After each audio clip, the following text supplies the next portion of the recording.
I'm doing pop culture, entertainment, things like that, also following Twitter when I can, and obviously some of the big news on Twitter revolves around Elon Musk and his purchase of the platform. Now you might know Alyssa Milano. She was an actress from the 80s, I think, something like that, and she's been making headlines because she tweeted out a really strange tweet about how she traded her Tesla for a Volkswagen, but it turns out the whole thing backfired.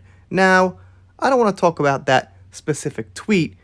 What I want to talk about is the fact that Alyssa Milano was a pretty big fan of Elon Musk until recently. So this here is a tweet from Ian Miles Chung, if I'm saying that right, and he says, "Before it became trendy to hate Elon Musk, Alyssa Milano was his greatest fan. Why are people like this?" And he clips out a bunch of tweets by her. "I am in awe of Elon Musk, and I continue to be amazed by Tesla Motors to design your car. Click here. Elon Musk, you're amazing.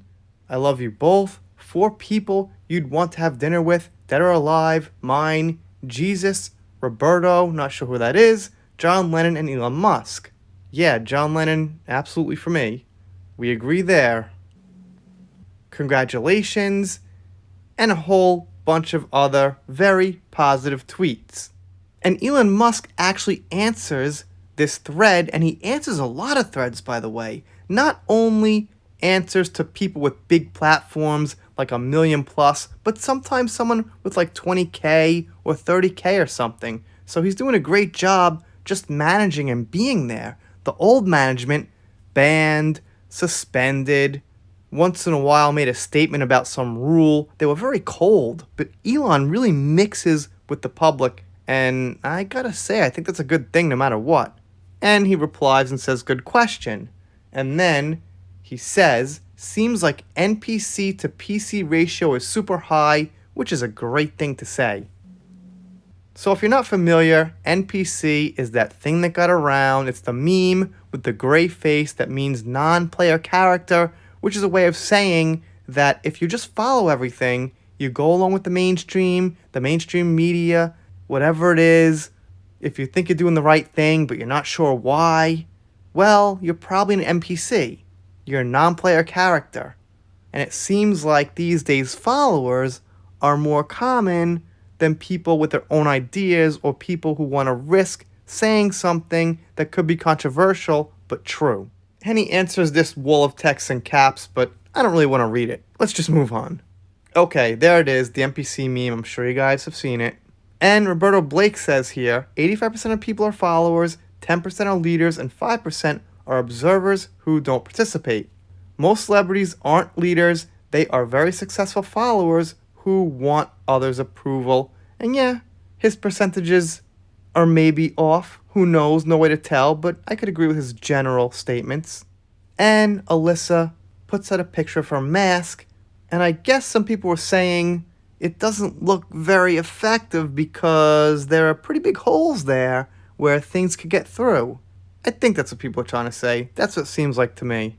And this person says, "I don't know about Alyssa, but I can tell you what happened in my case. Got better acquainted with his work, ethic, ways of thinking, and changed my mind accordingly," talking about Elon Musk. Now, unfortunately, I'm not sure if this is negative or positive, but I think it's positive.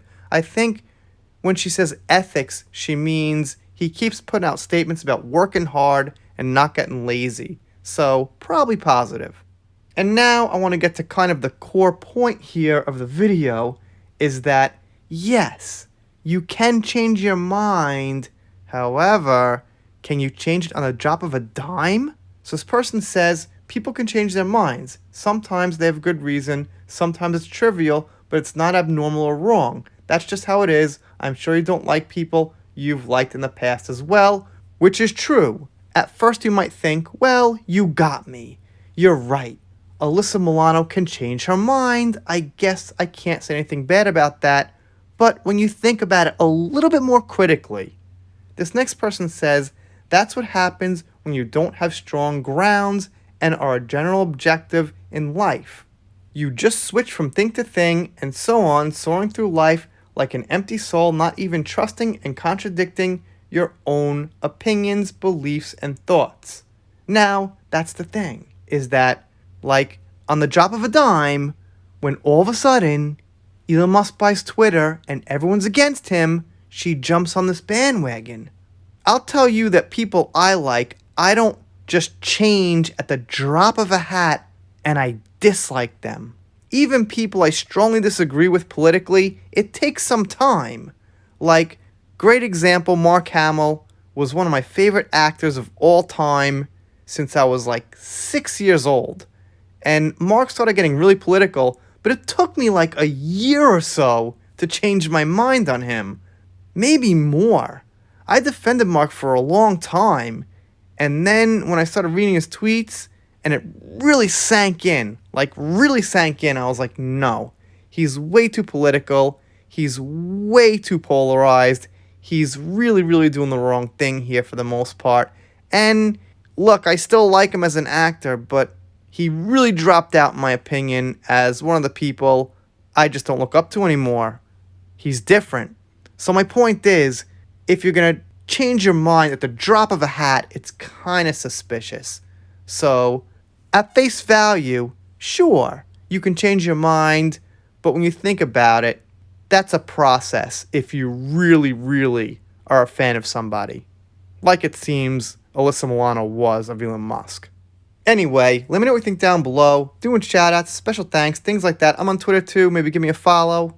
Platform's running super smooth. Seems good to me. And if you're not subscribed here, consider it. And if you don't, I'll be sad, but I'll get over it. See you next time.